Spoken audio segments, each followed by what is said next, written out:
I think one of the biggest problems with this whole thing is because it was never a Glock bill, but because Glock falls under the cruciform trigger bar, it got tagged as the Glock bill. And so people, the idiots who don't read what it really is, just assume. And they're like, oh, well, it's not a Glock, so then this is good. Oh, this is good. And they have no real knowledge. Welcome to the 2A Roundtable. My name's Josh.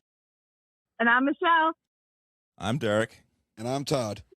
And we talked to you about, I don't know, a lot of things. Connecticut issues, Connecticut gun issues. Today, as you can see, we have a remote guest, Miss Michele, a.k.a. Sporky. Sporky, my God. So for the rest of this video, you guys are going to see Sporky, and that's going to represent Michele today because Michele is in, where are you? I'm in Arizona. We did try to get this remote video working, and we were having lots of difficulties. So Wait, this is what you guys have. So we're in sweatshirts. She's poolside with a drink, Right. probably. Yeah. Definitely. Yeah. And a little fuzzy microphone talking into it, Yes. so we get the audio quality. All right. And a nice can, just saying. Oh, there you go. That's an important part, you know. So we're going to talk about HB 5043 that passed the House, passed the Senate, and this is why we're doing this podcast, because that's what we talk about. Now, individually, Todd and Derek have done, and myself have all done our own little quick videos. I don't know. Were they quick? Sub 20 minutes? Oh, yeah. Mine was Okay, sub 20. Same. So in my video, I said we were going to talk about this in the roundtable. So that's what we're here to talk about.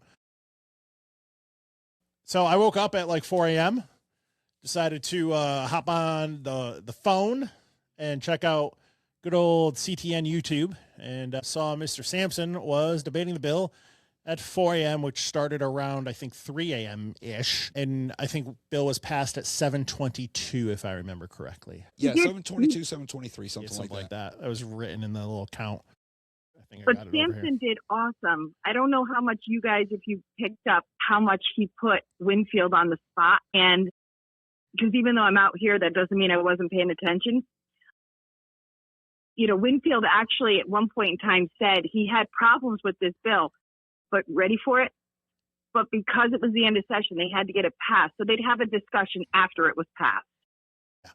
I mean, that's typical of Winfield to say that. He typically does. He agrees with some of Rob's amendments, at least verbally, but they never pass them because all these bills always get jammed through right at the end. Yeah, but Sampson basically presented all these amendments that make criminals more accountable and kind of passed it to them, and every single one got shot down. So I'm going to go take credit for some of those. I have some clips we can play.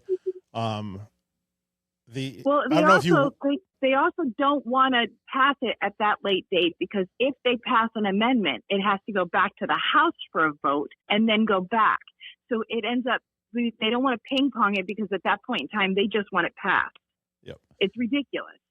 So if you watch the video, Sampson talks about the gun store he visits, and the guy he knows that really knows gun law, and he's talking about me. I'd like to credit to myself there on that one. Sampson and I had a few conversations, and then Michele and I talked to him briefly too, kind of addressing some of the issues. And I think two of the amendments were kind of what we talked about, whether he was already going to do that amendment or not. But one of them had to do with getting a list of guns. I think that was you and me, Michele, getting a list from the DESPP, which would be helpful because we don't know what guns have a cruciform trigger bar. They don't either. And the other one was what happens if an FFL gets the gun by accident through gun broker. He brought that up a few times. I don't know if that was an amendment or just a conversation. No, it was an amendment. It was? Yeah, that you wouldn't be held liable for a gun sent to you via a third party because you didn't know. It was unsolicited. Yeah.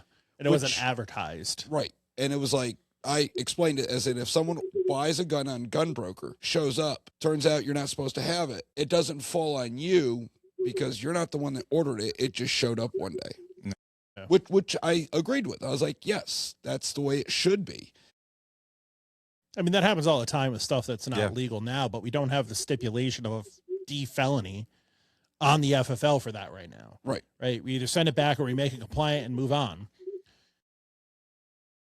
I'm going to go send this bill to Greg Miller. I'm sure he's probably already looking at it to get some legal advice on things. And then I'm sure it'll take a hot minute for him to give us an answer. And then we'll do a follow-up on that at some point in the we'll just say in the future. I'm not going to say near future. I'm hoping that after elections, people go out and vote for their rights versus for whatever else they choose to vote for. I hope that there can be some amendments to it next session, because even with mine, I don't sell Glocks, but I'm going to have to take several of my holsters down for sale because I can no longer make them because I don't have the firearms, nor can anybody else. So it's going to hit my business hard. Now, when you look at the summary, that's page 21, it does say for convertible pistols, rate of fire enhancements, generally it will make it a Class D felony to knowingly import into Connecticut and knowingly advertise, sell, offer, blah, blah, blah. So as long as you receive it from the third party, that's not knowingly. Yeah.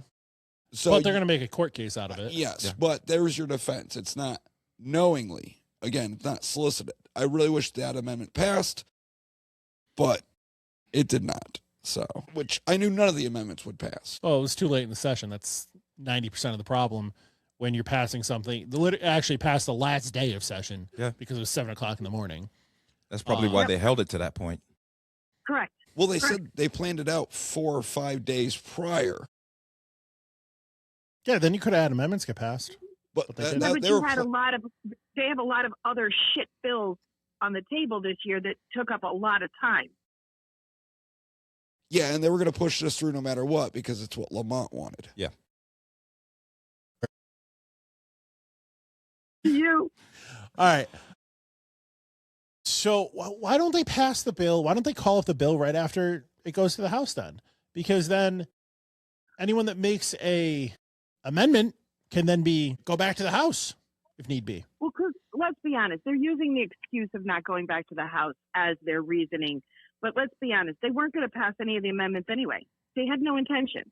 So at the end of the day, no matter when they call it, I mean, they do this every year. They come up, there's amendments and no, we can't because we don't want to bounce it back. It's just simply that that's not on their list. They're not interested in it. Like we've said before, the Dems are not interested in what we have to say. Well, the Dems, but look at the people on Judiciary Committee. And why aren't they fixing the bill before it leaves the committee then? Because you can do that. You can get the language changed before you pass it or don't pass it, which would have been great. But why isn't Fishbein or Dubitsky or Howard getting this stuff fixed, talking to Sampson, who, I don't know, understands the bill, talking to experts besides certain people of another group that kind of don't understand firearms all the way, like FFLs do. Not what they want.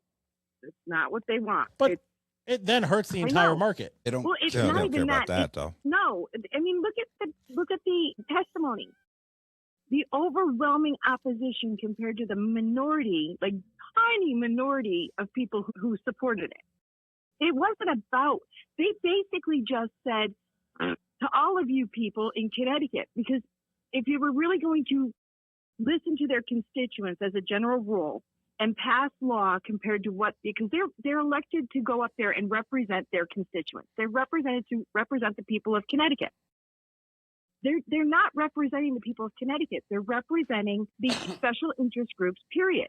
They don't care about the people of Connecticut. They're doing whatever they want. Well, that's when I was talking to somebody at that dinner we attended at the table. I'm not dropping names. And I said, I think it's insane that there's 6,000 plus people against it, a handful for it, and it's just moving along. He goes, honestly, they don't care what you have to say. They're going to pass what they want to fit their agenda. Doesn't matter what the people want. It only matters what they want. He goes, and that's a sad truth. And because they've gotten so emboldened. They don't care anymore. They used to care. They care when it's closer, when they have people running. But we've talked about this, even in elections. How many are running unopposed in Connecticut? Too many. Yeah. It's not just one or two. It's a mass amount of Democrats that run unopposed. And I think it's both those clowns from Judiciary, too, Winfield and Staffstrom, that are running unopposed, too. Can the RTCs not find a fucking dead cat to run against them at least? Like, Exactly.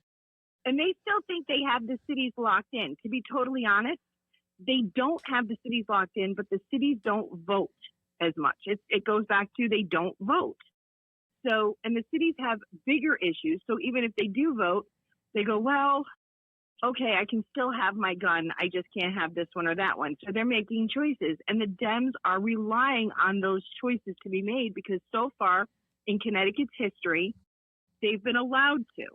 well, I would love the day when they get to be humbled and we get to shove it up their butt. It's not just them, though. I've seen people in my comment section literally saying, I don't know what your problem is. There's still plenty of guns in the market that are available to you. Yep. And that irritates me to no end. It doesn't matter. Well, it's the same thing. I get the comments.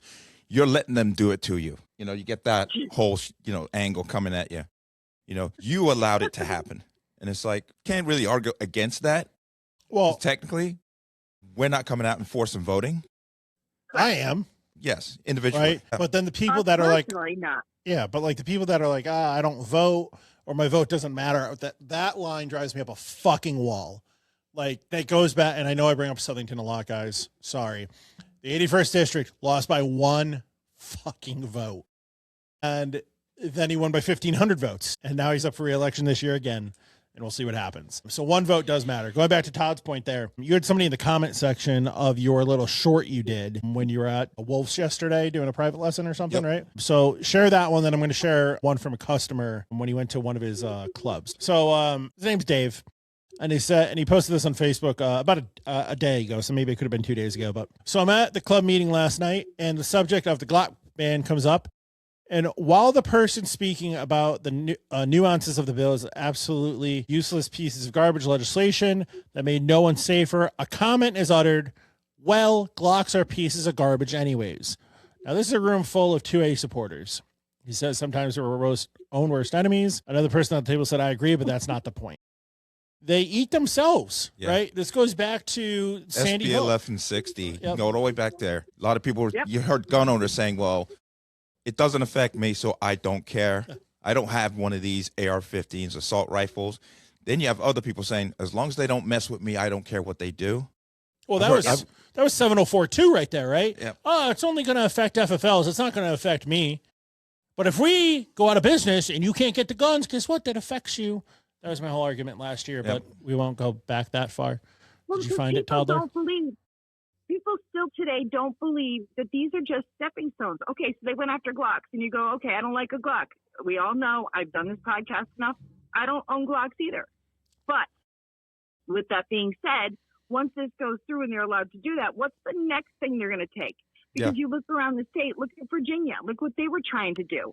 So you look at all these things, and people don't realize these are just pieces that they're taking, just little bits at a time. Death by 1,000 cuts. A much bigger ban. Death by 1,000 slices. I got the comment. All right. So this individual wrote, this was 19 hours ago from the date of filming. Yep. As a lifelong hunter, I had to take a government mandated safety course. I was told what weapons and ammo I can use, how many rounds I can have my gun. I must be a federal and state licensee. I'm subject to inspection of my game and equipment.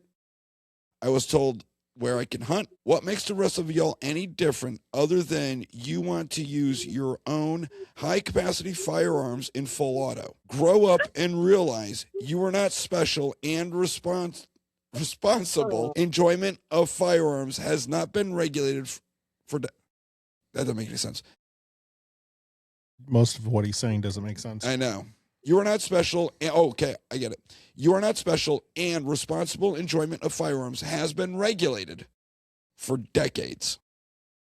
And then someone wrote, it's pretty cringe what you have to say, violating your civil rights, etc. And then somebody jumps in and says, hey, heads up. He pinned your comment, probably hoping people would target you for the comment. And he goes, I can agree, or can't agree with you more. Fuds. But that's the problem. Yeah. So he's okay with his rights being infringed and him having only certain parameters.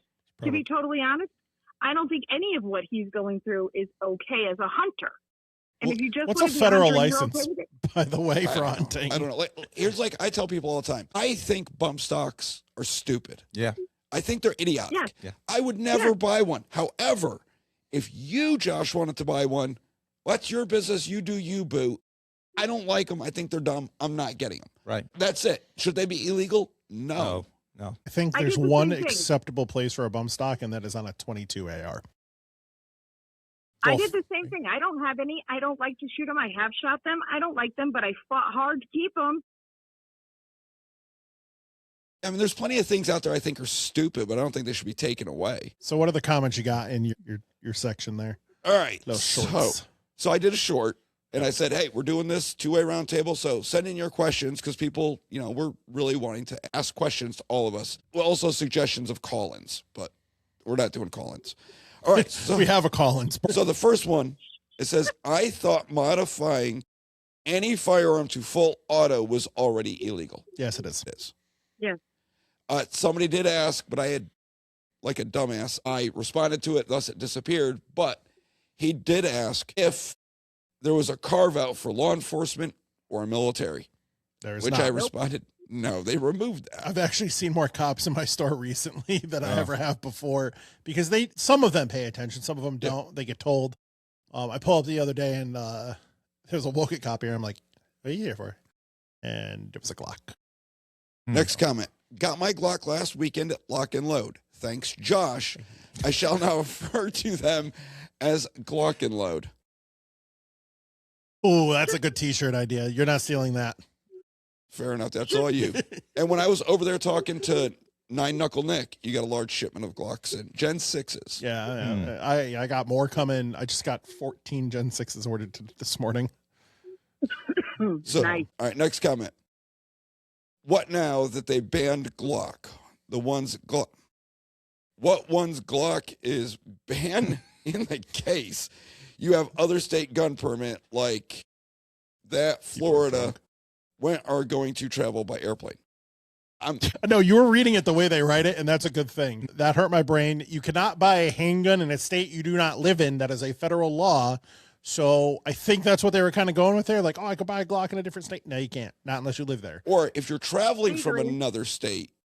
If you're moving into maybe? Or like a certain individual has a non-resident Connecticut permit. No. Who might buy a Glock in a southern state. Well, again, it kind of be the gun broker thing of them shipping it in because they can't. But if they bring it in. I know what Todd's saying. Yes, correct, Todd. So if he buys it elsewhere and he carries it in, if he has a non-resident permit, that's going to get a sticky situation if he gets caught with it because he'd have to prove that he bought it before October 1st. Because by law, even people that move into Connecticut, you have to follow Connecticut laws. I talk to people all the time that move in from, free states, and they're like, well, I have this AR and this AR and I have this. And I'm like, oh, you got to get rid of that. Yeah, but AR has been banned directly. This bill only bans the sale and advertising of. Ergo, if I own it, that's not against me. It's if Josh were to try to sell it. That's true, Todd. I didn't think about that. You're right. I'm wrong. Yeah. Something I want to interject here about just because of the date thing. I had a customer come in today and he brought me the Republican American newspaper and it said guns made before or on October 1st, but it's guns made on October 1st or after. So the newspaper cannot read the bill correctly. Whoever typed that up, I was like, that's wrong. Pull up the bill. It's right there. Yep. This is on or after. I think we'll talk about that later, but. All right, next comment. Someone says they're ashamed of the Connecticut legislation. Get out there and vote. Yeah. Someone says, isn't this already a violation of Heller? And Bruin. Yeah. Both. Sampson brought that up. Someone said, you are all cowards, pure and simple. Probably toward the General Assembly. No, because people from other states call us that. Yeah. But they've never lived here, right? Well, YouTube is everywhere. And some are sympathetic. Some are. The states they'll say, that sucks. It sucks you guys are going through this, but then you got people who literally like, why don't you just Lexington and Concord and just start, I'm like, what are you talking about? Yeah, there's a few of those comments. All right. So someone else I like my dogs. I'm interested we'll to be see. standing there by ourselves because half of Connecticut will go, yeah, and never show up. So it says, I'm interested to see what happens if SCOTUS gets involved. They will probably eventually. They're going to have to. Well, the CDL did make an emergency appeal to the DOJ to step in. The Civil Rights Division, Second Amendment Civil Rights Division, they went directly to them. But we all know court cases take a long time. That's where they're like, oh, this will get overturned. Yeah, and 5, 6, 7 years from now, maybe. Let's just remind ourselves, Grant versus Higgins got kicked down the road again. Yeah. So next one says, can't wait until Connecticut mandates some experimental vaccine for the hantavirus. Now the Department of Health has the authority to do so. Yeah, that was one of the bad bills that was on gun day. Yep. Yeah, and releasing criminals early. It's a cool thing I work for myself. Next one, it sucks, but that is going to pass no matter what. What time was it, and were you awake for it? I was not awake for it, nor was anybody else. Sampson and and Winfeld and Fazio. At some point, yeah. But Bisowitz was there until like 4 or 5 o'clock, actually. But did you see the room itself? How empty it was? Empty, yeah. I called out Needleman, I think was his name. I can look it up. Did not vote on anything whatsoever. No amendments. There were 3 people that didn't vote on amendments or on the actual bill. They would have voted yes anyways. But I'm just like, oh, cool, you went to bed. So I looked him up and I'm like, oh, you look like Joe Biden. So someone wrote, he says, yes, say it with the right accent. They said, first of all, Connecticut is not normal. It's the biggest lib state of all. Have we met California? New York? California. Massachusetts? All right. Someone says, what am I missing? Why would anyone want to surrender his gun? This bans sale and transfer, not carry. Some people were worried they had to relinquish their... Yeah, no, there's no assault weapon registration. There's no relinquishing. Yes, you can still carry. Yes. Can you transfer quote unquote pre-bans here? I think we're going to get to that. Maybe I want a legal... Yes, Michele? I talked to several people that sold theirs before the bill went through because they knew it was going to go through. I'm like, why? I do it all the time. Didn't we do this after Sandy Hook? Everybody sold it and then regretted it. Like, don't sell it. They're not saying you can't have it, but they were like, nope, I'm going to get rid of it. I don't want any problems. I'm like, okay. Yeah, again, they did it with others too. You know, when HB Satan 7 passed, I know a certain politician on judiciary that sold like 5 ARs out of state because we brokered the deal at the other range, the other gun store. Oh. He came in and was like, I got to get rid of these. I was like, stupid. Yeah. All right, this is a long one. Weenie. It just says, just like all left-wing laws that are ramrodded down our throats, they didn't factor in the following in Connecticut. 1, they didn't take into consideration the newer models of Glocks that cannot take a switch. All right, so we'll bring up V's and 6s after. Yep. 2, they made no provisions for FFL dealers to allow a Connecticut resident to sell their Glock to a non-resident in another state through an FFL. They created a burden upon the FFL to follow the law, and that's wrong. And they also say, what about our out-of-state police officers exercising HR 218, visiting a state? Are they going to be subject to scrutiny? The whole bottom of the line is the people of Connecticut need to fight for their gun rights. All right, so last one. Well, there's no carve out. Like whole, it's selling after October 1st. So I think the last answer is probably fine with the HR 218 or somebody moving in out of state.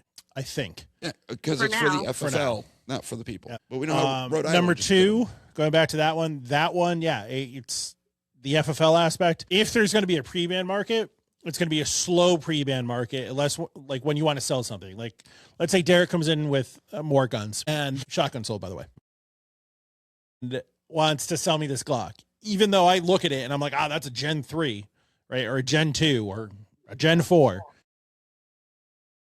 Just on my due diligence, let's say there's a pre-ban market.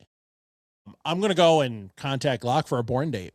Yes. To go get the exact when this was made, because I need to cover my butt. And I think that's what the lawyer's going to go and say too. We don't know yet.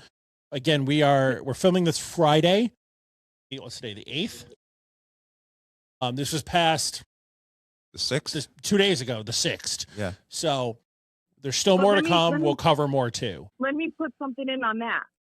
So again, so you get a Gen 3, and it's not even so much just a Gen 3. If somebody's changed out the trigger and put an Apex trigger or something like that in it, it takes that cruciform trigger away. So don't give my ideas. You don't want to give secrets out. Not all secrets. right, I'm just saying due diligence. It's ideas that we've come up with. Again, though, on your we need part, lawyers. as an FFL, that's just more work. How many FFLs are going to not want to be bothered? Yeah, a lot. And how many don't know? They're still making Gen 3s today.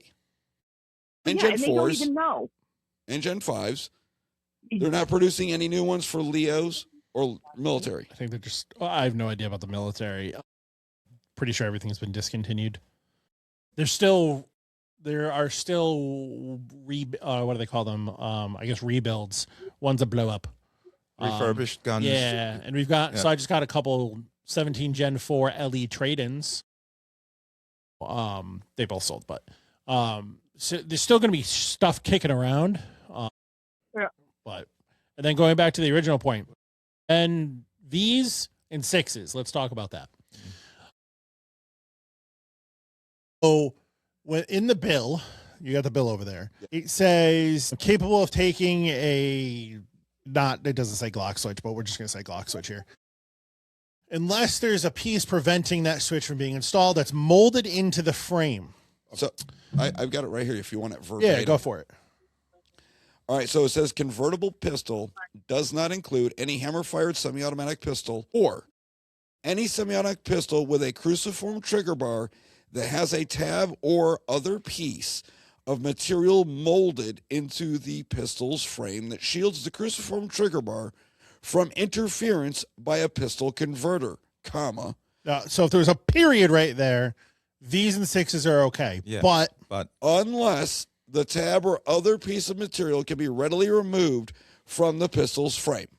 There's the gotcha. Using a common household tool, right? Crowbar, hammers.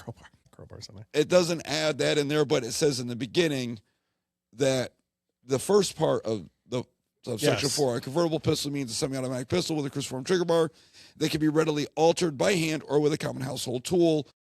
And then it lists the household tools. One of them is a crowbar. First of all, I don't think I own a crowbar. I don't think that is a common household tool. I don't think I have a crowbar. Okay, well, of course you do. But I wouldn't use it on my firearm. Right, right. On something that's the size of my hand, I'm going to use a crowbar. Now, the rotary tool, the Dremel, whatever's worded in there, I can understand that. Is that a common household tool, though? Does everyone have one of those? I don't have one in my house. I have one here. I got 2 in my house, but they're for crafting. Yes, but we're a weird you're weird, but it's an exception. But I think their wording is sort of like when they take into effect commonly used firearms. Not everyone has one, but are they common? Do you have majority of the people having them? So when you're talking about a Dremel or a crowbar or all this, I think majority of people in households do have said tools. I think it's dumb. I'll put that right out there. But I think that's how they came up with that wording and logic in their mind. All right, so let's go around the figurative round table. And do we think V's and 6s that are mechanically the same on the inside, they're a little fancier on the outside, are they legal post October 1st or not? What do you think? We'll start with Derek. No, the state's not going to let that fly. Okay. Todd? No, it's clearly in the bill. I mean, that section of the bill we just read literally is somewhat subjective. It's readily removable. And I could be just like, I'm too lazy to do that, ergo it's not readily removable for me because that would take time and work. Now, what if you could prove you had none of those tools? Michele, what's your opinion? Well, we already know they came out with a switch for the V's. As far as the 6s go, I don't know. I don't think they're going to be legal. I think that's why they have an October 1st date. I think something's coming down the pike. Okay. So I know someone. I agree as well. I don't think 6s. If there's a 6.5. I don't know. I think that's Michelle's theory here. I think it was Dubitsky's theory to Michele. Something's coming October 1st, and I'm just going to call it a 6.5. So I had someone mention that instead of having the tab in the back, like, you know how Gen 3, Gen 4 was just a hole? Yeah. And then Gen 5 had a plastic tab, and now it's a metal and plastic tab, is just do like what Canic did. Just, it's a flat back. There's nothing there. There's no access. But again, you could just drill a hole in it. Well, not even that. How do you? All right, if there's a, can it still have that back? Where you But can take it there's off? no weird little notch. Or if you look like at the back of the They have- 320, it's shaped like the Glock Panic in the is much back, different than a Glock. but it's very Well, I have the different. answer for you. We hinted around this, and it's the aftermarket triggers, but I don't think that's going to suffice. I think it has to be manufactured for Connecticut, like a California SKU, Yeah. but a CA SKU with their performance trigger. So Yeah. we looked into this. Nick has a Glock 45 Gen 5. Well, there's no Gen for that, but you all know what I'm talking about. And he has a performance trigger. There's no cruciform on the performance trigger. And then the normal Vs and the 6s have that cruciform. So if you don't have the cruciform trigger, and let's say Glock manufactures a SKU specific to Connecticut, just like SIG makes a SKU specific for Massachusetts, they have mass SKUs. I think that is your one get around in this, but that relies on the manufacturer to do it. Is Glock Hey, going to give enough self-protective. care? Is Glock going to give a shit about Connecticut? But Well, the this problem is, wasn't written by us. It was written by every town for whatever the hell. every town. And they see, oh, it passed in Connecticut. It's possibly passing in Maryland. Yeah, it's on the governor's desk. It's there. just going to keep fucking going here New in all the York. blue states. So Yeah. Well, if they that's want to what go I and was gonna sell, say. they're going to have to go and Yeah. do something.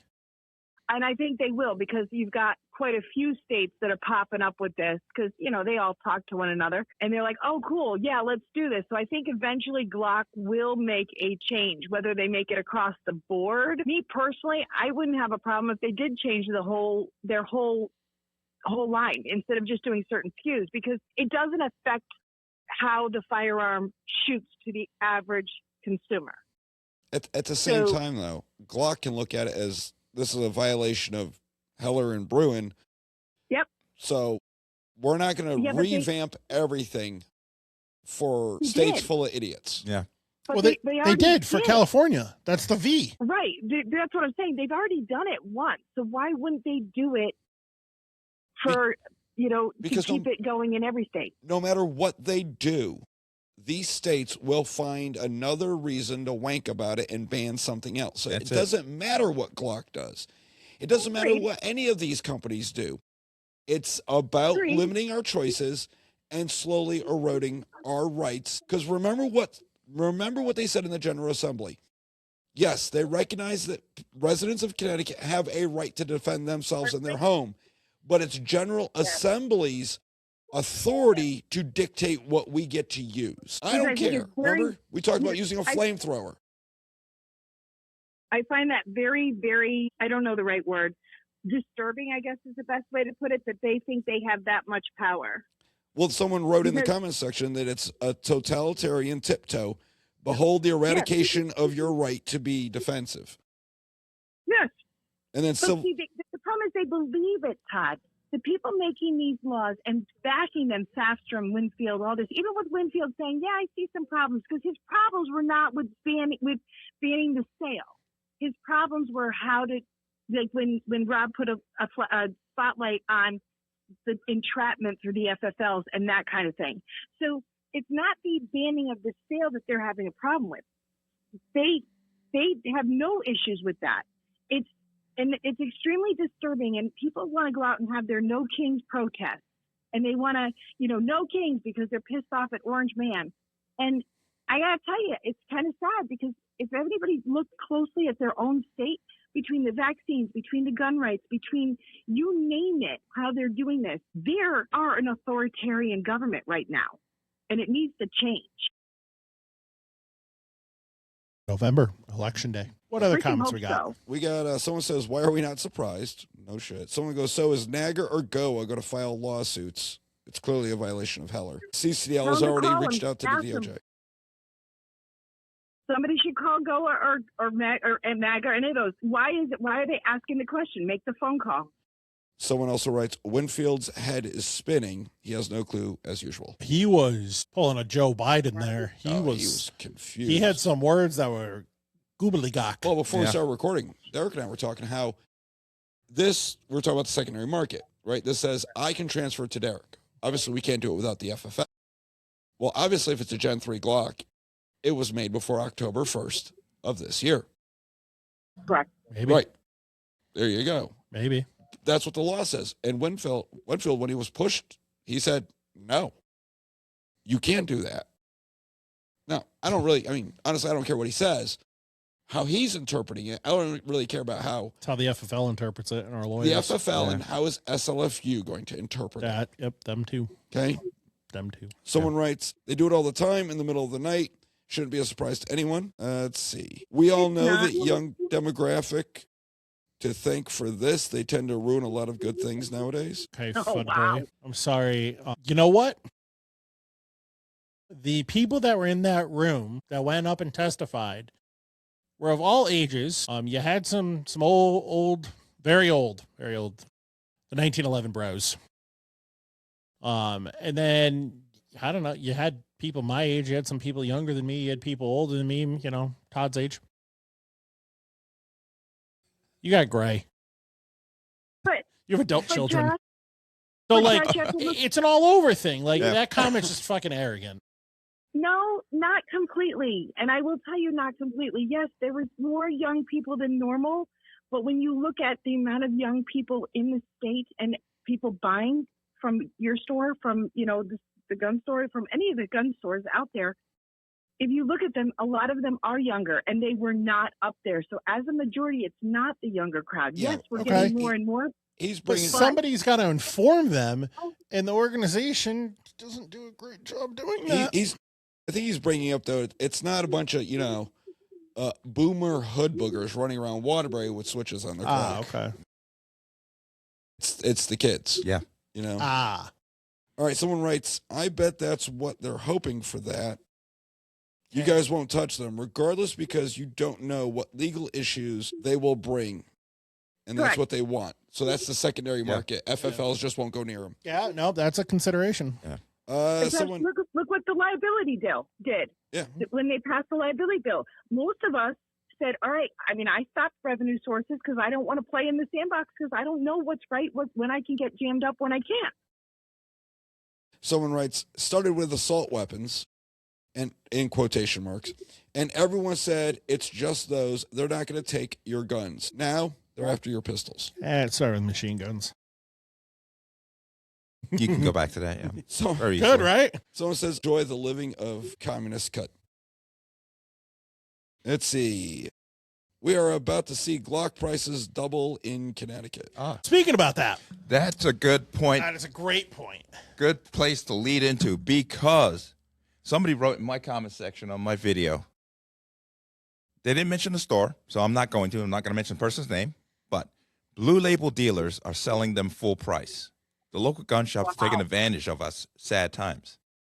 Now, so Blue Label, the Blue Label people kind of annoy the shit out of me. So they'll lose money on Blue Label. Yeah, they don't understand that you make nothing on Blue Label, right? I mean, so SIG's program for Blue Label, which is called Off Duty, is okay, but because they throw in extras, like there's an extra mag in there, and the price doesn't really change on that. So that's a $50 value in there that the customer's getting perceived. Glock Blue Label, I've seen the prices. I'm not a Blue Label dealer. I do get asked it pretty often, and the people that are getting the Blue Label are just cheap people, and it kind of drives me up a wall. So here's something that people do not know, right? And some of you might be mad about what I just said, and I don't really give a shit. Some wholesalers, and now I'm consistently talking to 6 of my wholesalers out of the 7. I don't really use the 7th anymore because that was a whole video about NG wholesale. Just go back on my channel and go check that out. But I'm using 6 of my wholesalers right now, and 2 of my primary, Lipsy's and RSR. I've been using them forever. Davidson's was always my number 3, and I'm using him for a ton of stuff right now. South Sports was my number 4. Not getting that many Glocks, but getting some other stuff through them. Orion, I'm getting a little bit more, and Amshar, I've gotten a few from. But one a day from all of them is 6. Right. And that helps. But some of them, especially the small, my last 2 there, Orion and Amshar both do this. Sometimes Davidson's a little bit, but not as often because I bought a lot of guns from them recently. They had a lot of 43X MOSs in stock, and I was like, mine. They want you to buy crap to get a Glock. They want you to buy 3 of these to get 1 of these. And so you're a dealer, right? And I'm going to go buy 1 Glock 17, but I have to go buy 3 Ruger fucking LCP Maxes. How long is it going to take me to recruit my money or cost on the LCP Maxes or you know what, that's not a horrible gun. There's worse Rugers out there, to go and just make the 100, 125, 150 bucks on the Glock. And then a Blue Label, you're not making anything. You're making 20 bucks. You're probably losing that in credit card fees. So that sucks. The other problem, and I know the store, I'm thinking about saying it. We heard the other day that a store that Michele certainly does not like, I'll give her the hint, was selling Glock Gen 6s, not with the acro, for $1,100. MSRP on the gun's about $745. Why would anybody buy that? Acros are about $1,200. Yeah. It's an expensive ass optic. Regular Gen 6s, not acro, $1,100. I know the store. I'll tell you guys afterwards. I probably got the hint there, but I did. I was insane. Like, that is insane. And that is from a good customer of mine who just actually bought a Gen 6 and a 17 acro. He's been buying a lot of guns lately. But that, you know what? That is crazy. If he can get that for the price, cool, because that means his customers aren't shopping. Yeah, but that also means you're fucking over your customers. Yeah. Right? Your regular clientele, you are completely screwing over. And that is buyer beware. The customer needs to wake up. Yep. That's your wake up call. Here's your ding bell, your doorbell, ding ding ding ding. Let's go. They do it all the time, Michele. Especially in a closer store, that likes to sell ARs for $700-800, and I'm selling them for $699 over here, and I'm making good profit on that $699. Like, I'm not lying about it. Like, I'm not gonna tell you what the profit is, but I'm in the business to make money. All right, employees are expensive. Buildings are expensive. Lights are expensive. Podcast equipment is expensive. Make sure you like and subscribe. Yeah, make sure you like and subscribe to all of our channels, guys. Hit the notification bell. Share the video. See who's gonna plug that, right? You want to hear another one? Yeah, go ahead. But we were talking about the price. Go for it. But no, I just want to cap saying this. If you're doing that, shame on you. Now, customers, pay attention. You just heard the story. Yep. What something's actually worth and what they're charging. Pay attention to what you're going out to buy. Binge buy. Yeah. And just accept ridiculous price. But if you're out there, I'm sorry, Michele. Go ahead. But don't be loyal to a point that it's going to hurt your wallet. Right.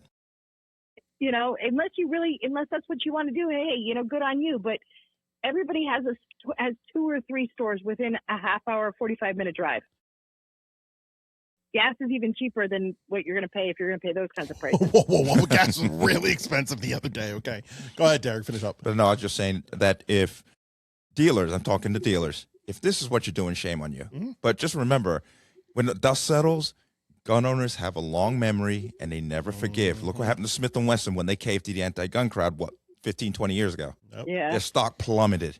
So yeah, they'll never forgive you for it. So it's not worth it. All right. So someone writes, there's no carve out for police, security, or the military. So now, how do police departments that use Glock get replacement parts for the weapons that they have, or get new ones when they want to replace them? That is going to cost the state police and other departments a very large sum of money to go with a new platform in the form of acquisition training, armory training, spare parts, holsters, magazines, etc. And he throws in there, glad I switched to MP for my main carry. So parts will be fine. We'll talk about that, I don't know, in a little bit. We're going up at 50 minutes. The gun, though, I did give this to a few cops as an example. I don't know. You're chasing a subject, your gun comes out of your holster, car runs it over. Slide's probably okay. Maybe it's got a little scuffies. Frame's cracked.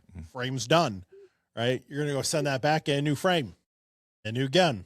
Well, if it's past October 1st, I'm not transferring it to you.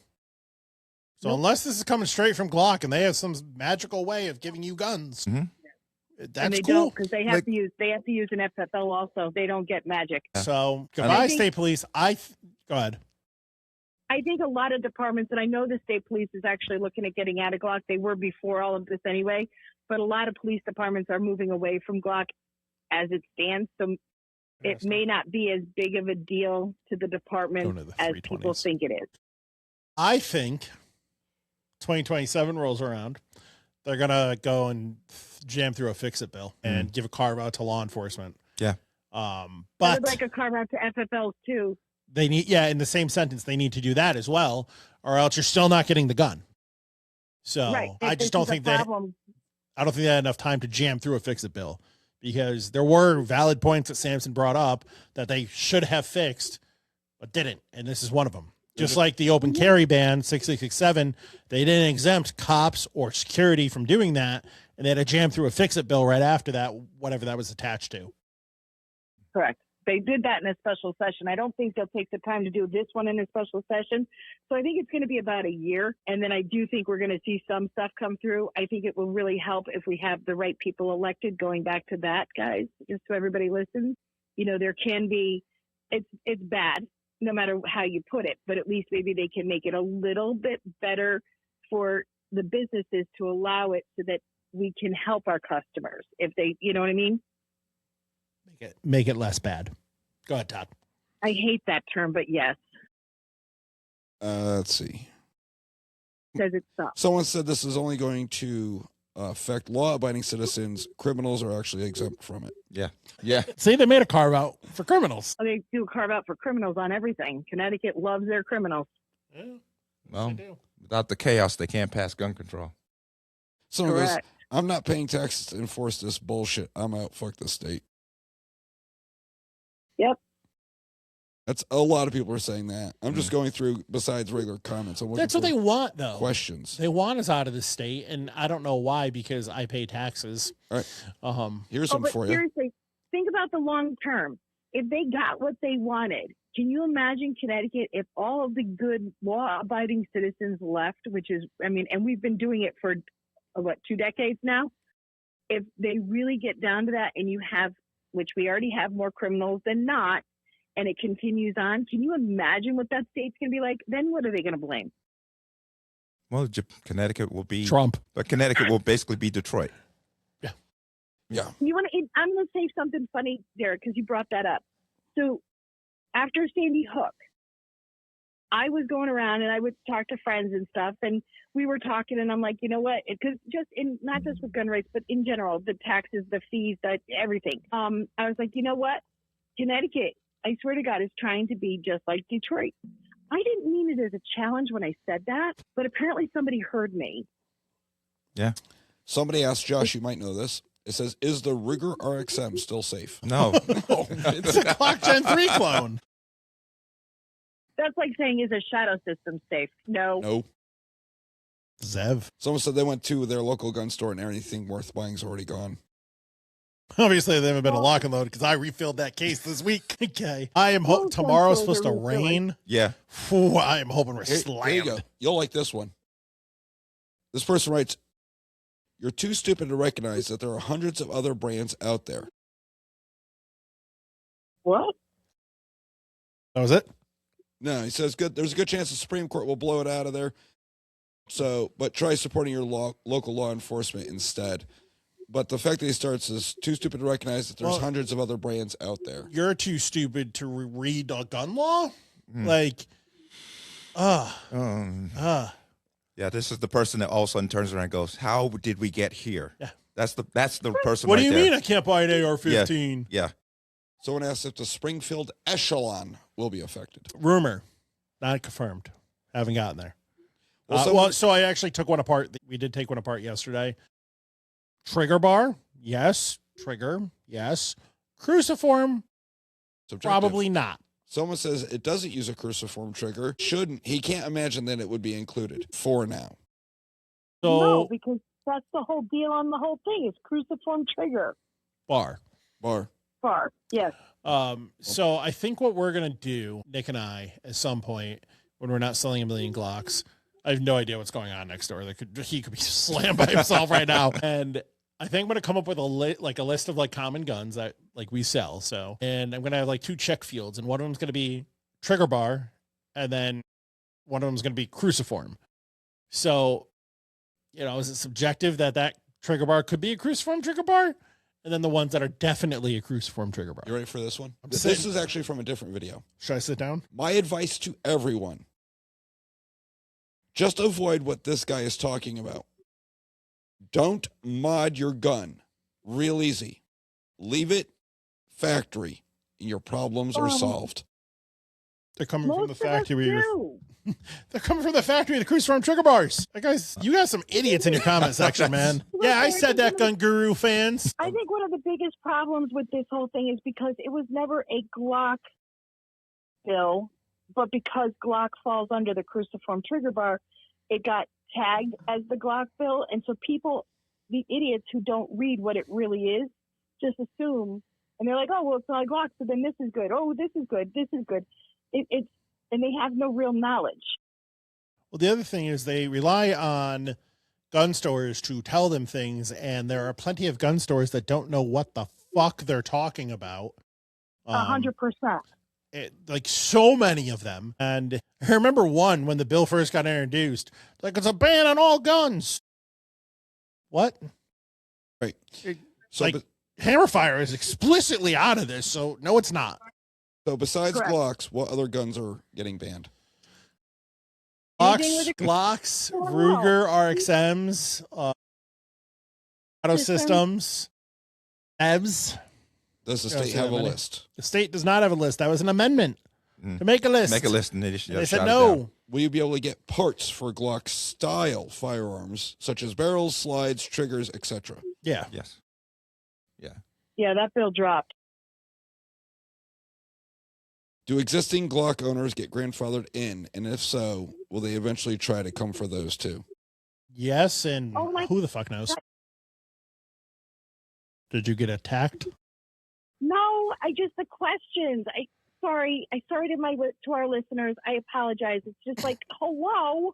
Yeah, Sporky. Why does Connecticut attack lawful gun owners and let criminals go free? They hate us. It's a great question. I love an answer. Chair Winfeld. Yeah. It's really late right now. I don't know. Why is Glock not suing these states that go after them? Guess they could. Well, because you have to wait till the law passes before you can sue. You can't sue on a potential. Yeah, the law has not at the moment of this being recorded. The law has not been signed into law yet. It will. It was his quote unquote his bill. Here's a question: why do people comply? These are unconstitutional laws. If every law-abiding gun owner just didn't comply, these politicians could do nothing to stop us. So don't comply. I'd like my dogs. Yeah. Are you going to pay my lawyer fees? Well, I could easily not comply, but how the hell do I get the gun? Yeah. FFLs will comply. So why don't the FFLs not comply and sell us whatever we want? Are they going to pay our legal fees when they try to shut us down? Are you just going to give me money every month? Because this is how I make money. Okay. And not only do we have to comply with the state of Connecticut, we have to comply with the federal government.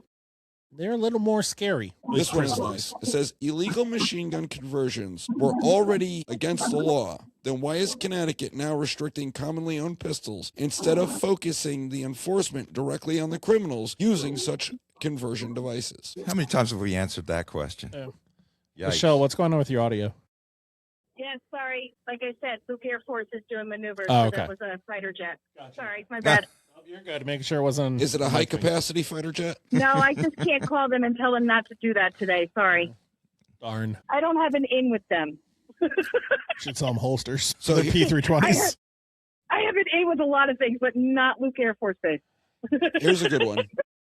If groups like Everytown for Gun Safety help push laws that many lawful citizens believe infringe on constitutional rights, what legal options do Connecticut gun owners realistically have to fight back? Start a lawsuit. A lawsuit and stop electing fucking idiots. But it's the easiest solution, right? This state is not that blue. And if Republicans or pro-gun owners, right, you're not all Republicans, it's fine, whatever. I'm just going to generically say Republicans. If you went out and voted instead of sitting on your ass at home and watching fucking, I don't know, I was going to say the Big Bang Theory, then you could change this state. Okay? It's just, we have a lot of unaffiliated, and you have a lot, and we're actually, I think, pretty even on registered Republicans to registered Democrats. So go out and fucking vote. Yeah, just look at permit holders. Someone 300,000 plus three permit holders. Where the hell are you? Someone wrote that, says, this may ruffle some feathers, but I would like to know the percentage of CCDL members voting in both gubernatorial and local elections. I've been hearing the number is stunningly low, which comes as a surprise to me with all these attacks on our rights in this state. And if it is true, what can we do to convince them to actually get off their ass and go vote? One of my problems is the free membership for CCDL. When you pay for something, you have a invested interest into that, right? This is why we charge deposits on things, right? Because you've now paid $100 towards this gun. You're going to pick it up or you're going to lose it. Right. This is why paid memberships to things you have an invested interest in, right? You go and use them. You use your subscriptions. You use Netflix. You use Amazon, whatever you're paying for, because the money aspect. So CCDL, and this is not a shot against them, just to be clear here, when they say they have 40,000 members, but less than 100 are showing up to a meeting, and less than that show up at the Capitol, is that number an accurate number? Well, on paper, sure, right? You got names, you got addresses, you got phone numbers, maybe. But when a fraction, and a small fraction of that, sub 10%, sub 5% probably, are paid members, which is only like $25 for the year. Okay. That's a month of Netflix now. Okay. What do you have? But I have another side to that. That was my opinion. I agree with you on the paid memberships 100%. However, it's not a one and done and all in, because if you look at back what CCDL did with Chew versus Malloy, there were no paid memberships at all at that time. And we raised just under $1 million with people getting involved. You don't have to pay to be involved. You just have to be involved. These people, we hear it all the time on the comments. What are you doing about it? How are you going to fix it? Who's doing this? Is somebody going to help me? Is somebody going to step up? Everyone needs to step up. Even if it's $5 in a bucket, freaking donate. You don't have to be a paid member. Get involved. If you care enough, membership or not membership doesn't matter. It means you care and you take care of it and you do your job. I think one of the biggest problems, though, is we all run into people all the time. They're like, I don't like Glocks, so this doesn't affect me. I'm not into that. I'm into other types of guns. You know, like someone in the comment section wrote, hey, as long as they don't touch the 1911, I don't care. Yeah. And that's what they said about ARs. Like, well, I don't like ARs anyways. They're stupid. All I need is good lever action. So what do I care? And that comes back to the things I said. Just because I don't like it and I think it's stupid, I think nobody should be able to ban it, period. Right. You know, I'm not a big 1911 person, but I don't want them banned. Right. Yeah, but you're an old white guy. You should like those. I'm not a FUD. You know, I'm not a, you know, I'm not a FUD. You know, I mean, the people are like, well, the Second Amendment, you know, it doesn't affect hunting. That's not what it's about. The Second Amendment is about I have a gun for any reason, period. Done. That's hunting, self-defense, home defense, overthrowing a tyrannical government, protecting myself and the state from an invading force, which is in the state constitution. Yeah. Well, the big thing people need to realize is they forget it's protecting us from the government. That was one of the biggest things and why that was crafted that way. Well, yeah, because they never look at it that way. When the British showed up and like, give us your guns, and we just shot them. No, and we shot them. And then we had to take a minute to reload. Yeah. We tried to shoot him again. More than a minute, but yeah. Yeah, but we codified it. Now, originally, when you look, I mean, the whole concept of a Second Amendment being broad, covering the entire country, is actually a new concept, because before, the Bill of Rights specifically says what the federal government can't do to us. It left it up to states, right? Nobody cried it's against the Second Amendment when during like the 1800s, when people went out west, you go into a town and they're like, hey, surrender your firearms. Boom. Nobody decried their Second Amendments were being, you know, infringed upon.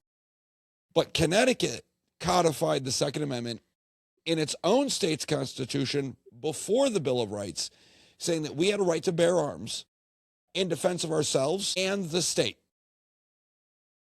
cut dry, and then they can't infringe. It's What But would have? according to them, they're not infringing because they're not taking everything yet. yeah, right. They're not banning Glocks. They're just prohibiting the future sales of Glocks. You can keep the Right. Glock you've got. I wonder. It's pretty words. It's sort of like, well, it's not a ban. It's a prohibition on future sales.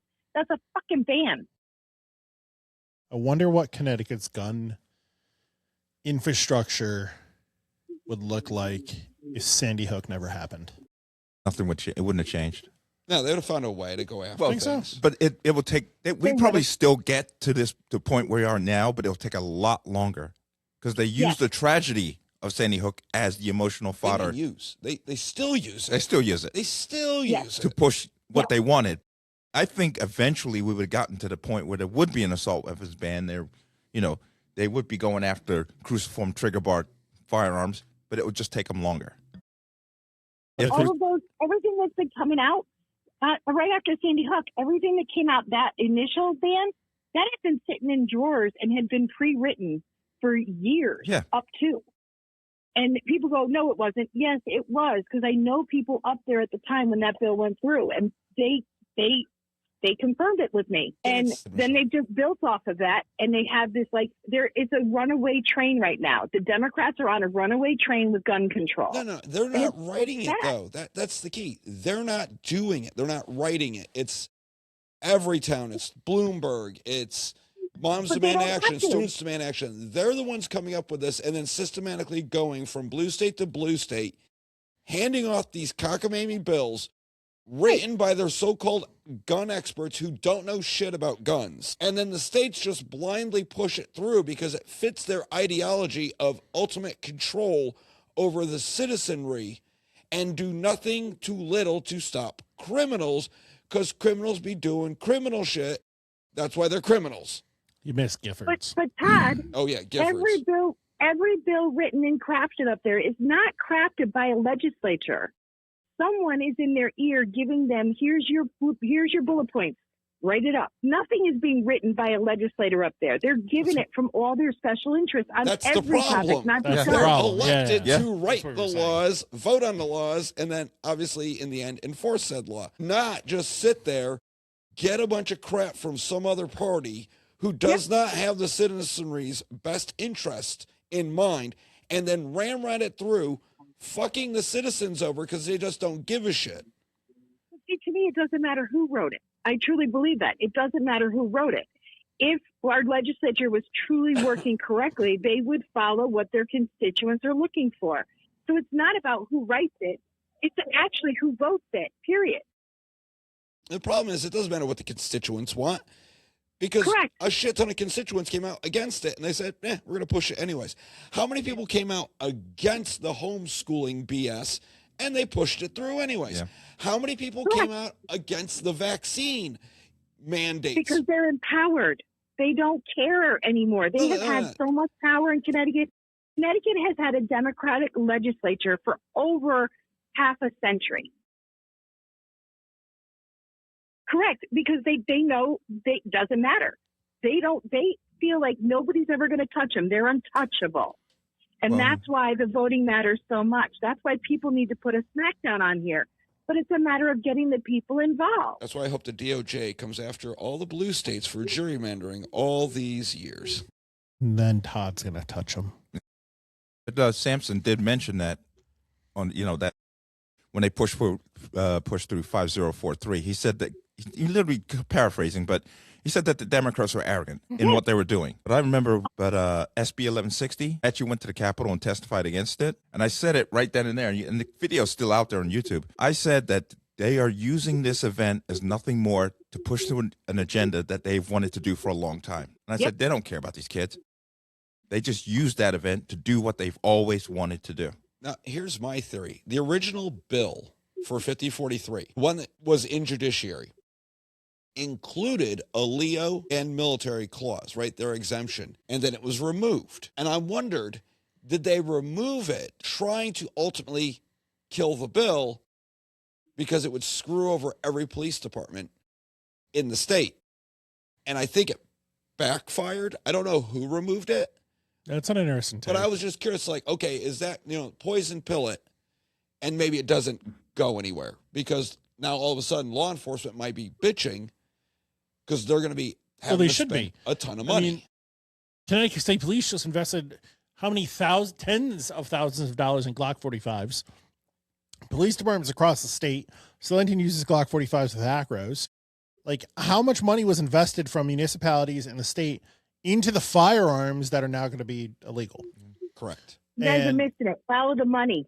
Follow the money. It's not about the police departments. The police departments, the chiefs in pretty much every town, they're elected officials. And they're getting funding to get new guns. It's not about that. P320s for all of them. Yeah, you guys are missing. They're not going to be outraged because they're elected. They're following the agenda and they're being told, we'll take care of you. Don't worry about it. Some of them. Except Bridgewood, they get high points. Majority. They should. And they don't care about the minority. We know this. It's majority of police chiefs. It's the cities. Sure. Yeah. They stand up there with good old Ned and Tong and good old Dick Blumenthal. Yeah, well, once you become a police chief. Look at how many towns we have that are resident troopers that don't have their own police departments. Look at the cities that we have. Even the not big cities, say New Britain, these New London, I can name off a ton of them that are led by Democrats, and especially after the last election, they're put in by election. They're put in by appointments. They're going to keep their appointment. They're going to do what they're told to do so that they can keep their job and they'll get the money on the backside. So in Connecticut, do the departments provide the firearms for the officers? Through the city budget. Or do the officers have to buy it through the city? No, because they don't buy their own guns. Where my daughter lives, the cops they have a select set of guns they can pick from. One of them happened to be a staccato. Trust me. In Connecticut, they can buy their gun when they retire, but they are given their gun and it's department issued. It's not theirs. Okay. So like where my daughter lives, the cops have an option to purchase their own gun to carry for duty. Correct. And I know because I was talking with a couple of them when I was out there and they all had staccatos that were tricked out. I was like, hey, that's a nice gun, bro. He's like, well, when we have to buy our own, we're going to buy the best. They give us a list of what we can buy. It's approved, and these have been tested, and that's what we buy and we train with. Yeah, well, they can also write them off too. Yeah, that was the other thing. Yeah. So I thought that was pretty cool, though. Yeah, that's cool. All right. At least it ain't a P320. We talked a lot about HB 5043. I think we're going to wrap this up, and then we'll do another roundtable talking about more gun bills at a later date. Let's do it at the end of the month when you get back from your cruise, Josh. Or we just do another one remote. Okay. We might. Maybe we'll squeeze in another one next week. But I want to get this up and out there, and then we can talk about other gun bills. If we do one remote while you're on a cruise, I'll just put a picture of Gilligan up. You can't do one without me, though. I do all of this. I just make stuff up. You guys should really see like the setup here. It's a clusterfuck. It's okay. It works. It works. Yeah. It works. We should just do one where we have Forky on everybody's seat. It's just you. Well, Forky won't be able to do another one next week. I'm flying home, and right before I fly home, I've got a ton of shit going on. So, and then we've got the convention next weekend. So unless it's Sunday, Forky isn't going to be around. What convention? Furry convention? No, the Republican. Oh, okay. I'm a Mohegan. Michele and I are. Michele was into. Michelle's a delegate. I'm a delegate. Matt's a delegate. Michele, I'm a delegate chairman. With your 4 votes? I'm just a degenerate. That's called stepping up. In case anybody doesn't understand, I stepped up. Sounds more like you stepped in it. No, she stepped up and she's going to fall. Josh, we pushed her over. Oh, yeah. Good job. I don't know if we're going to be close, but definitely. All right. If you've made it this far, there might be something wrong with you. Like no, it means we're entertained. Yeah. And everyone, we'd like to thank our special guest, Forky. We appreciate you for coming onto the podcast today. You did great. You did great, Forky. We need to get an animated Forky in the background. You got to figure out how to do AI. Have an animated Forky in the background. We had time. We could animate Forky's face to talk like Michele. I don't think I have that much editing skills. I don't think we have that much power to get That's a lot. Grok or ChatGPT to do it, or whatever the other ones are out there. We could try though. All right. So my name's Josh from Lock and Load Firearms and Lock and Load Podcast. Michele with Lock and Load Podcast and Patriot Wear Firearm. Holsters, my dad. New branch on Lock and Load. Yeah. Patriot Wear Firearms. Oh, that sounds cool. Todd, not Todd, Derek. I'm Derek from Connecticut Gun Bench. And I'm Todd, Gun Guru. And we'll see you for the next one, whenever that is. Goodbye. Bye.